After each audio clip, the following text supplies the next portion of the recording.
let me just add something to that. Our situation is usually made even more corrupt during our elections. Our elections are the thing that starts off the laws of democracy. It is during our elections. We've made our elections very expensive. We make our elections money-based, and so we allow people, therefore, to look for those resources for elections in ways that are not normal ways. They have to find money somewhere, and so even when the government prepares itself for election, they have to find themselves. They have to find the money somewhere, and that's normally what's left. Do you know what has become very, very amazing is that if you look at the money spent at elections, if you are to collect that money at the end of the elections, it would run the country for some time. And we've just spent it on elections. So that's where we go wrong. That's where our problems, our clashes come from, and that's where bad governance begins. And we therefore enter into governance with a lot of personal debts, clashes, all those kind of things. You've given examples of African countries being tired of the Western democracy as we know it, and wanting, therefore, to see if they can test other forms of leadership or governance. And one of the examples that we have seen, when in let's even go back, 1971, when Idi Amin came to Uganda, the Ugandans celebrated. They thought they were going to be freed at that particular time.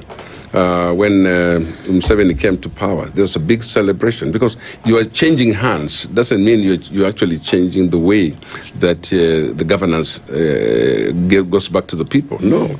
And so we are removing the people from our governance more and more, distancing ourselves from the people. And that is why democracy has not been successful, because we have no way of bringing people closer. The ruling class lifts themselves up and stay in the sky and leave the people down. And so that's why we come back to say, I'm going to do this for you, I'm going to do that for you, I'm going to do that for you, because that's what we have done. We've classified ourselves as us versus them, instead of really saying we are them, or we are us, whatever it is. So you remember the famous statement that said we've seen the enemy and it's us. It's really, that's what has become of our democracy. We have destroyed that basic tenet that we are servants of the people. We are actually employed by these people. Even if you are the president of the country, you're actually employed by these people. These are the people who keep you in office, who keep your family in office, and so on, so on. So I do sometimes think you don't have to have a military coup. You don't have to go that way to be able to enjoy effective leadership. You know, when people get completely tired of a situation, and there comes a person, one person, like when Kibaki came on board, who could just, without being noisy about it, change the country, change the economy, and people began to feel what democracy is all about during that period. Now it's the same thing. So if you look at what has happened in Namibia, Namibia is not a military thing. A lady came. She came with a purpose. She had seen all in the UN where she worked and all those. She knew exactly why she was going to be elected. So sometimes I do want to know if you just want to be in power, or do you know and do you have a purpose why you want to go there? Otherwise, we will have to waste time. So changing of guard is not the thing that we want. There must be a change. It's not just for the sake of it. We must have a change of guard that's going to turn our lives around. That's going to bring us to the authority of the people, bring back the people from down to the place where they belong as the sovereign part of our country. That is what democracy should be. And so we have now got the class system, where we bring ourselves into a class struggle.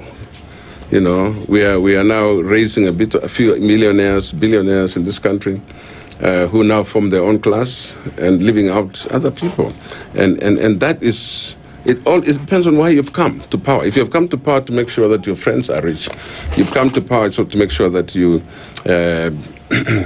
you call yourself successful, then you have the wrong thing altogether. You're supposed to come to power to make the people successful, to make the people come from.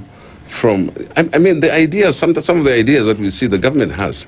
The idea is there. I mean, the idea is there. Just implement it.